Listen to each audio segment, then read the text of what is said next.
Cologne in Germany lies smack in the middle of Europe, close to Belgium, France and the Netherlands, and it's a town with an ancient history.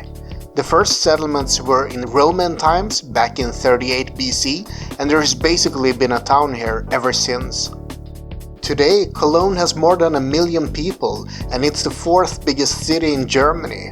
It's probably most famous for the gigantic Gothic cathedral that greets you as soon as you exit the central station. Just look at that marvelous black beast. It's been designated a World Heritage Site, and they say it contains the relics of the 3 wise men. Locals call it the Eternal Construction Site, though. Cologne is also famous as a cultural center with museums and festivals. Unfortunately, I just had a quick visit to Cologne, so here's a sample of the minuscule culture I absorbed. Some meh art in Old Town, and a random performance set to Evanescence, a sure sign of quality. Oh, and here is some more culture. A pub called Einstein has to be a cultural haven, right? Now, let's take a closer look at the town. First of all, skip the square closest to the cathedral. It's grey and boring and just screams dull German efficiency. Walk a bit further to the old town and closer to the Rhine River instead, and you'll see much more inviting places. In Old Town you can find excellent squares to sit down and have a beer at while you enjoy the architecture. You can also take a trip on a riverboat if you want. The Rhine River is beautiful, even if it is a bit grey-green, and you get a lovely view of the Cologne skyline. I also found boats that hosted wild Mallorca-themed parties, and something that looked like a hotel boat. Strange. Other things you can do in town includes a VR tour of the old Cologne, and I highly recommend renting an electric scooter and drive it alongside the Rhine River. You get some very nice views along the way. Oh, and if you're wondering what happened there, my big toe was viciously attacked by my electric scooter.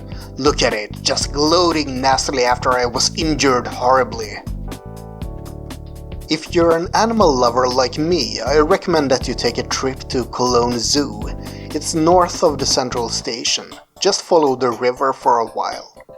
There's a lot to mention about the zoo, so I'll post a separate video with more info on that. Something I didn't have time to try was taking a trip on this cable car. I can just imagine the view you get from up there. And speaking of views, there's also a skyscraper called Cologne Triangle, and it supposedly has a great view at the top. Next time for sure. If you're into theme parks, you must check out Phantasialand in Brühl, 30 minutes outside of Cologne.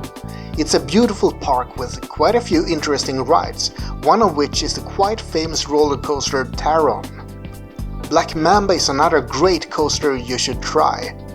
There's quite a bit to say about Phantasialand, so I'll make a separate video on that too.